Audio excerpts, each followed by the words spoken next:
All right, we're going to resume our study in John chapter 18. I hope everybody is doing well. Hope everybody is staying safe and that everything is going well. I know these, again, are difficult times.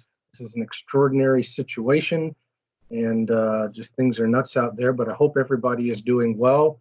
I see that everybody is keeping up on the GroupMe communication, and that's just wonderful. And we want to keep that up, obviously, and share all the good news that we have and the concerns that we have with each other. So tonight we'll go back to John chapter 18, and we will pick up in verse 12. And hopefully you can see the PowerPoint. If I'm doing this correctly, you're seeing a PowerPoint presentation on the left side of the screen here. So we'll just kind of come back and take a running start. Remember that Jesus has eaten his Last Supper with his disciples. You see the map of Jerusalem here. That supper would have been somewhere in the old city area here. And then John told us that Jesus crossed the ravine of the Kidron and went to the place that Judas knew they would be. The Kidron Valley runs right through here, runs north and south on the eastern side of the city. So Jerusalem sits on a hill over here. There's a valley, and then to the east of that is the Mount of Olives. So they crossed somewhere here from the old city, went across the Kidron, and the Garden of Gethsemane was somewhere along the western slope of the Mount of Olives. This is a photograph taken a few years ago by somebody else, not me, of what it looks like at the Kidron Valley in modern times. You see on the left over here, the retaining wall where the temple used to stand. And then over here on the right is the Mount of Olives and the Kidron Valley running through the center. So the Kidron Valley would have been deeper in ancient times. It's filled up with some sediment and stuff like that in the last 2,000 years. But you get an idea of kind of what that looks like there. So Jesus and his disciples would have been over in this area on the old city, came down, and then went up a little ways to the Mount of Olives. This is a view, an aerial view, obviously, of Jerusalem as it looks today, and you're looking here toward the east. So the north is over here, and this is the Kidron Valley running through here. So this is north, and it runs down here south. The big hill you see in the upper part of the photograph is the Mount of Olives, and you can see the old city here with the wall around it, and that's Jerusalem. So Jesus and his disciples would have been eating their Last Supper somewhere, probably in the area of the Western Hill, maybe a little bit north of there, in the old city. Then they went across the Kidron to the Mount of Olives. Somewhere along this side of the Mount of Olives was the Garden of Gethsemane. There's a church, you can see it right there, called the Church of All Nations, that claims to be the spot where this was. Now, of course, we have no idea if that's the spot or not. They just claim that it is. But somewhere along here is where the Garden of Gethsemane was. Here's an old olive tree at that church that they claim is hundreds and hundreds of years old. And whether it was there in Jesus' time, of course, who knows. This is a set of steps, though. This is a set of steps that runs down from the old city, the Western Hill, down to the Kidron Valley, where you could then go back up to the Mount of Olives. And this road here, this set of steps, dates to the Roman period. So this set of steps was there in the time of Jesus. And many people think that Jesus may have used those steps as he and his disciples went to the Garden of Gethsemane. We can't prove that he did, obviously, but it's certainly within the realm of possibility. So we'll pick up in verse 12 in John 18. It says, so the Roman cohort and the commander and the officers of the Jews arrested Jesus and bound him and led him to Annas first. Remember, as we noted last time, that John is the only of the Gospels that tells us that the Romans were involved in the arrest of Jesus. And from here on out, the emphasis is going to be on the Roman involvement in the death of Jesus. The Jews are still going to be there, obviously, but John wants to emphasize the Roman role in this. So they took him to Annas, and we've talked about him before. It says here in the text that he was the father-in-law of Caiaphas, who is actually the high priest of Israel at this time. Annas had been high priest prior to this time, and kind of like in American politics, when a president retires, he is still called Mr. President. It seems that that was the way things were done in ancient times. That once the high priest had served, he was still called high priest, even if he wasn't in office anymore. So we have Annas here, who is a former high priest, still a very influential man. He is the father-in-law of the current high priest. So these people are family. They are interested in each other's well-beings. They're looking out for each other, in other words. And we're told here in John's gospel about a kind of a pre-trial interview that this former high priest has with Jesus. We are told that Caiaphas was the one who had advised the Jews that it was expedient for one man to die on behalf of the people. And John wants us to remember that. We were told that back in chapter 11. So it's been a few chapters since we've heard this character say this in the story. But John says, now I want you to remember who this guy was and what he said, because this is a reminder of how this story is intended to end. Caiaphas had made up his mind. Jesus has to die. And it is this Caiaphas who is now going to lead the trial of Jesus. In other words, John is saying, you see how this is going to go. This is not going to be any kind of trial where Jesus has a chance of being acquitted, obviously. That this is a trial that is whose determination and outcome has already been determined. So they take Jesus to this former high priest. And what's kind of interesting in the text here is that we get kind of a back and forth in the text now. We have the scene with Jesus and Annas and their interview, and then we have this other scene of Peter, who is trying to get kind of close to the scene, trying to stay kind of connected. He's interested in what's going on. He doesn't want to just leave and run for his life, and yet he doesn't want to get too close either. And so we go back and forth, and there's kind of this inside-outside alternation in the text, that inside the room, Jesus and Annas are talking, outside Peter is talking, and it makes kind of for an interesting situation. Some people have said that there are really two trials going on here, that Jesus is on trial for his life, and Peter is on trial for being a disciple. And whereas Jesus is faithful in his trial, and he speaks the truth, Peter, on the other hand, fails. He does not speak the truth at his trial. And it is this tremendous contrast set between the faithfulness of Jesus and the unfaithfulness of Peter. Now, you remember, Jesus had warned Peter, this is how this is going to happen. This is the way it's going to go. Don't be surprised when things happen this way. But it's still kind of an interesting thing to watch. So Peter is following Jesus, and another disciple. Who this is, we have no idea. But this other disciple knows somebody on the inside. It says that he was known to the high priest and entered with Jesus into the court of the high priest. So he's got kind of a connection, in other words, that other people have seen him around there. Oh yeah, we know this guy. You can let him and his friend in. You know, they're good guys.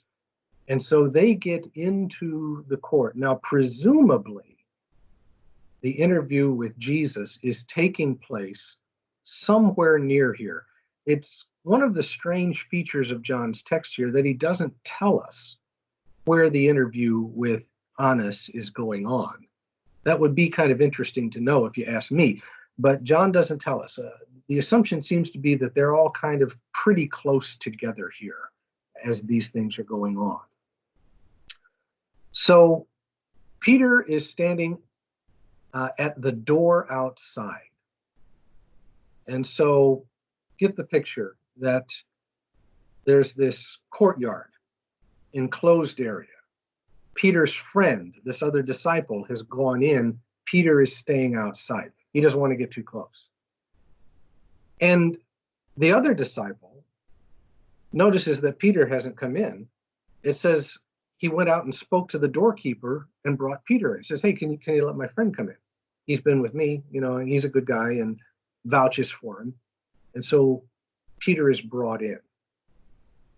And I have to kind of wonder, as I'm thinking about this scene in my mind's eye, how it unfolded. Did Peter want to get in and had to wait outside? Or was it a matter where the friend got in and Peter said, I'm fine where I am, really. I don't need to go in. And then finally the friend insists, come on in. There's a fire in here. You're going to freeze to death out there.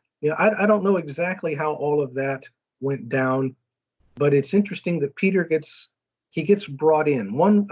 However he was feeling about that, one way or the other, Peter gets closer and closer to this situation that he doesn't want to be in. And so the slave girl who kept the door, remember we saw this in the book of Acts when Peter was let out of prison and he goes to the house of Mary and the little slave girl opens the door. That was the job of a slave. Get the door. See who's at the door. And so Peter comes through the doorway of the courtyard. Little slave girl there, of course, it's her job to make sure that she watches the door, closes it, and all of that stuff. And as Peter passes by, she says, hey, you are not also one of this man's disciples, are you? You look familiar. I think I've seen you before. You're one of the disciples of the guy they've got in here questioning, aren't you? Peter said, no, I am not. You've got me confused with somebody else. Now the slaves and the officers were standing there, John tells us, having made a charcoal fire, for it was cold and they were warming themselves. And Peter was also with them, standing and warming himself.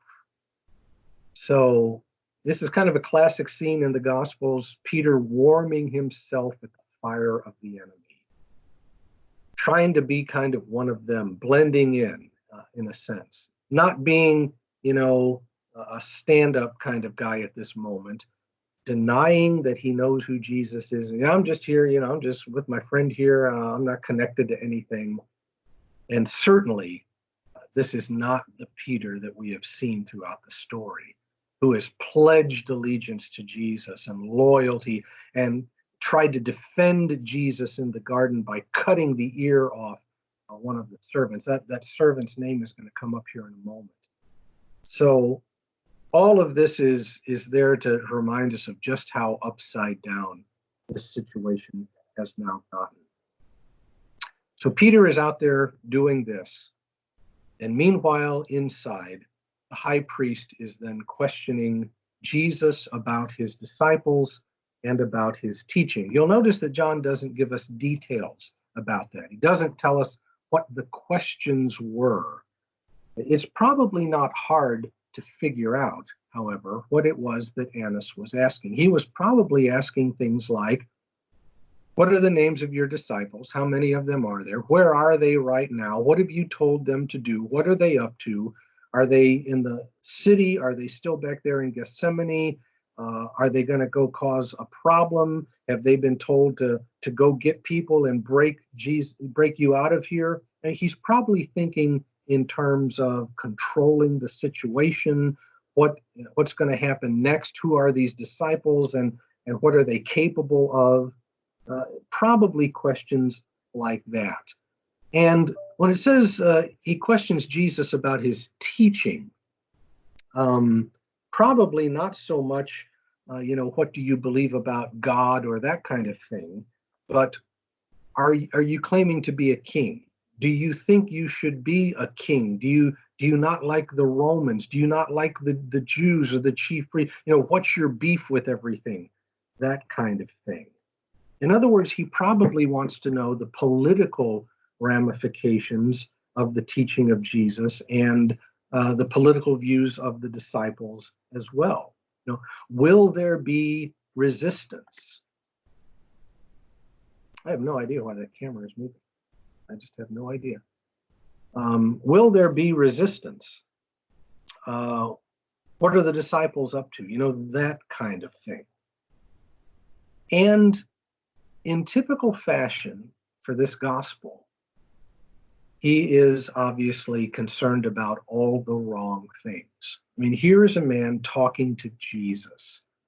And we've heard over and over in this gospel, Jesus trying to get his message across, trying to tell people, listen, I'm the Son of God. I've come from the Father. I've come here to do the Father's will. And I'm doing these signs to show you who I am. You need to follow me. I'm the good shepherd. Follow me. Become one of the Father's sheep. I'll lead you to God. He's been saying all of these things. And people have been asking, well, where were you born? Or how can I be born again? I don't understand what that means. Or, those kinds of things. People are constantly asking the wrong questions in this gospel. And that is exactly what Annas is doing. He's concerned about all the wrong things. And the picture is not that he is, really wanting to know about Jesus. He's not any more open to the truth about Jesus than any of the other Jewish leaders. So Jesus, you'll notice the response basically says, listen, I'm not going to try and teach you everything that I've said in the last couple years in 10 minutes. He says, I've spoken openly to the world. I always taught in the synagogues and in the temple where all the Jews come together, and I spoke nothing in secret. Why do you question me? In other words, how is it that you don't know what I've been saying? I've been saying this publicly. I've been in the synagogues. I've been in the temple. Everybody around here knows exactly what I've said. The chief priests and all of those people, they know what I've been saying. They were there some of those times when I was saying these things. They saw me heal the blind man and all of these other things. So don't sit there and act like you don't know what's going on. And so this is really kind of a rebuke that Jesus is giving this priest. Why do you question me? Question those who have heard what I spoke to them. They know what I said. So in other words, Jesus is really calling this guy out, that this is improper. And it really speaks of your own spiritual dullness to ask me these kinds of questions. Of course, Jesus' tone here is probably pretty stern.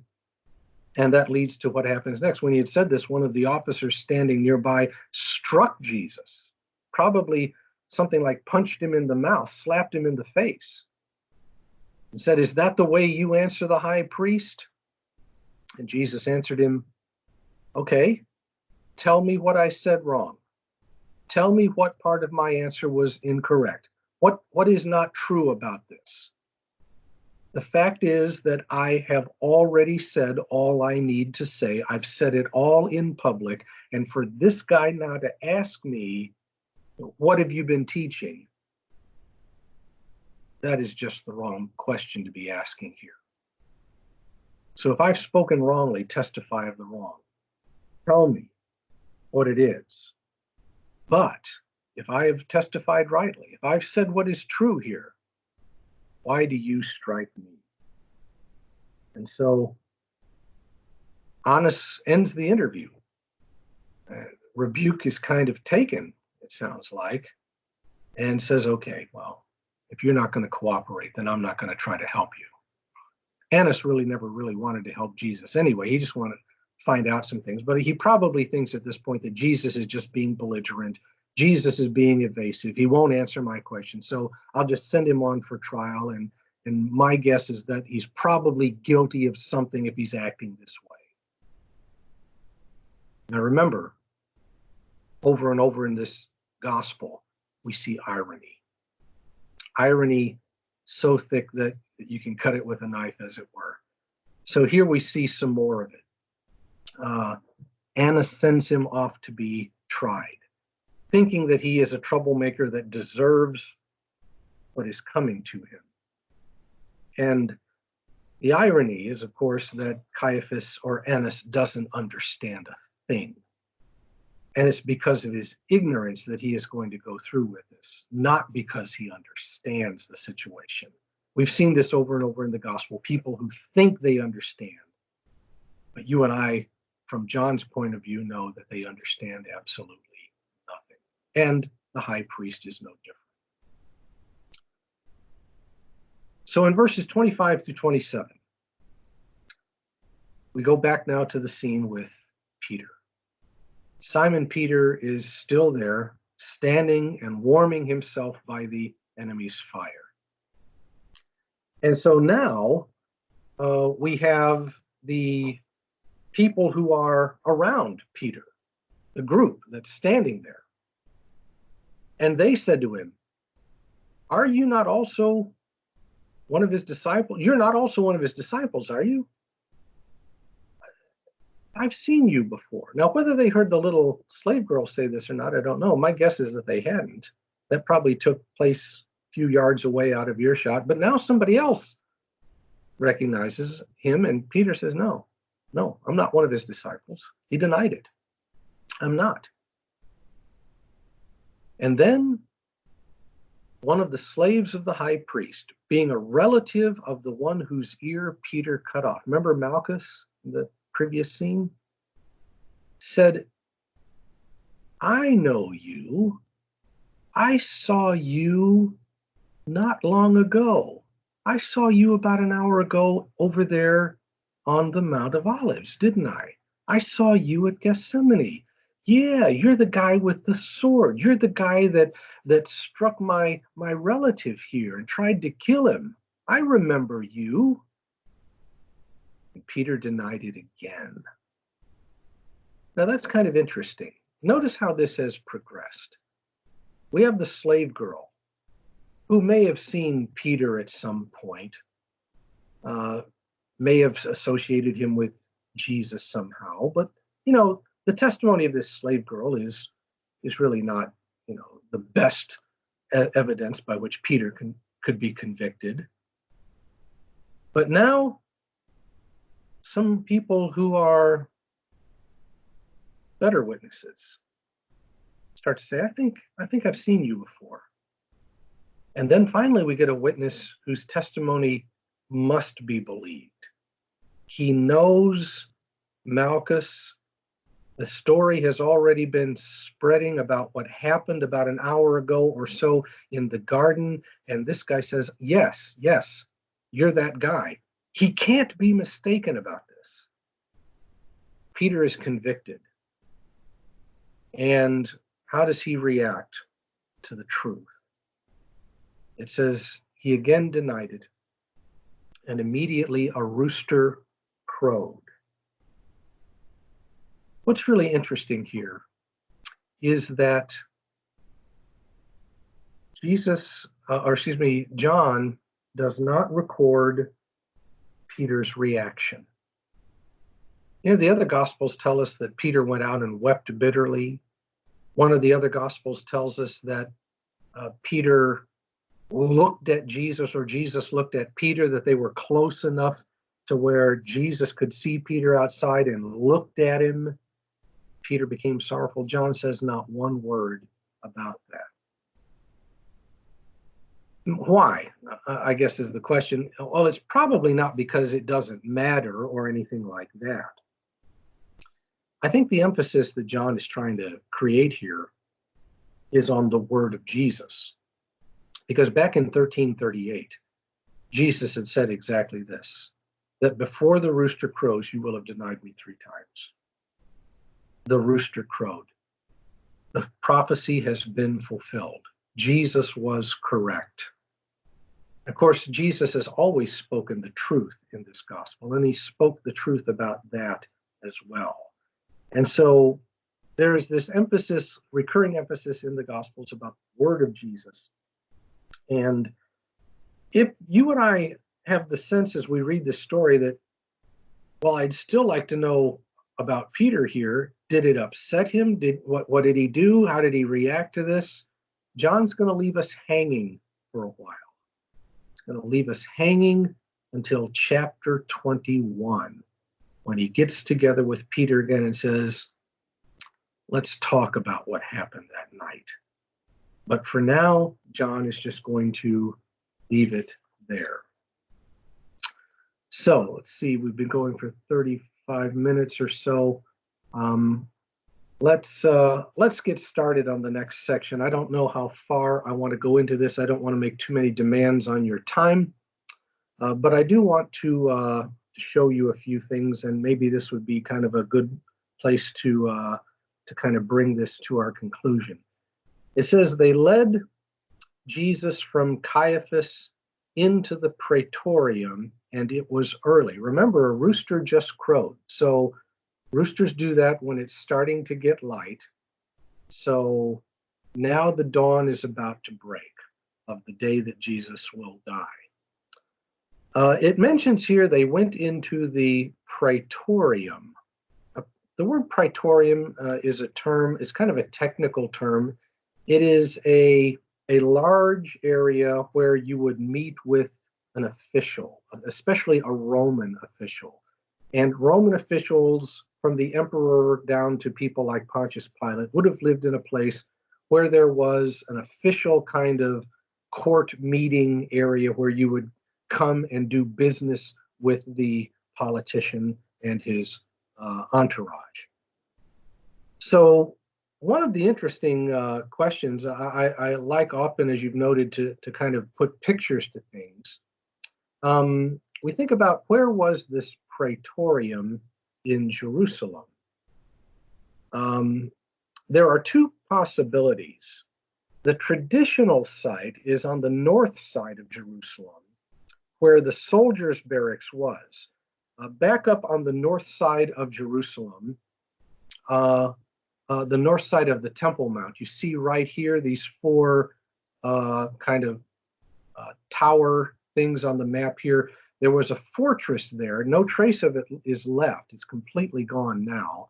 But we know from Josephus and some other sources very clearly that there was a Roman fortress here, and traditionally the praetorium has been placed up there. And so some people would think that the Jews have now taken Jesus up here, and that's where he has his meeting with Pilate. And if you go to Jerusalem today, they still make that kind of the official tourist spot. However, most scholars today think that Pilate would not have been staying in the soldiers' barracks, that he would have been staying in a much nicer place in Jerusalem, and that is the old palace of Herod the Great. Herod the Great had built a magnificent palace in Jerusalem for himself. And of course, Herod had been dead for 30 years now. But when the Romans came along, the Romans used these palaces as their headquarters and as the houses for the Roman governors. And so I think you could probably make a really good case that the Praetorium in Jerusalem was Herod's old palace. And you can see on the map here, the red circle. This is where Herod's palace sat in the old city.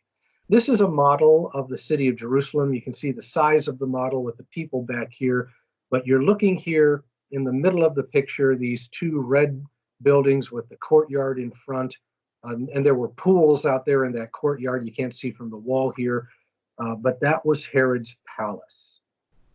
And so somewhere in this area may be where the trial took place. Now, we don't know whether they brought Jesus in through the gate you can see here on the eastern side, or maybe out here, but probably more likely here. There is this spot in Jerusalem. You may have heard me mention this in some other context. This is on the western side of the old city. This is the outer city wall here. And you'll notice these old approaches here. And underneath this grass, there is this pavement of marble tiles. And then you can see some things along the wall here, and where the wall has been built up since ancient times. In ancient times, there was a doorway right here where you could go through the wall and into the governor's palace, Herod's old palace. John tells us that the trial of Jesus took place at a place called the Pavement. And if you ask me, this place has all of the features that the Apostle John mentions. We have this large paved area out here. We have a place where Pilate would have been inside. The Jews could have been outside. And I'll show you some photographs here that this is what it would have looked like when it was still standing. There would have been this approach here that you see in these two walls here, leading up to a public area where the governor could come out and meet with the people. And according to some scholars, the trial of Jesus took place there. And so I think you can make a really good case that the trial of Jesus likely happened in this spot right here.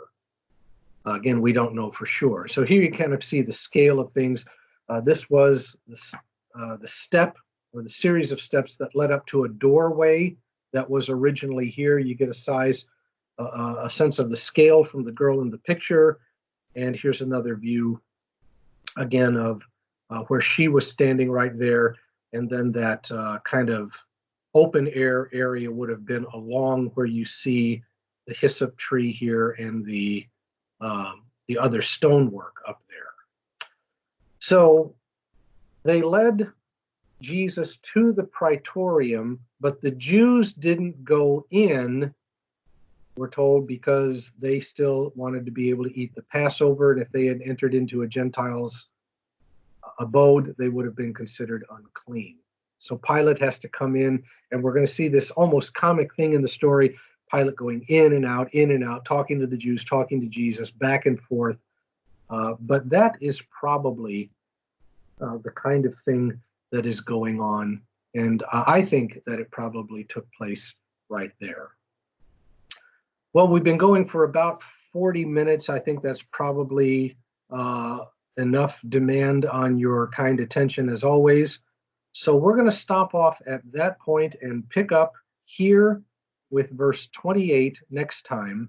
And in the meantime, I hope everybody stays well and safe. And we are praying for everybody. And of course, keep everybody else in your prayers as well. Good night.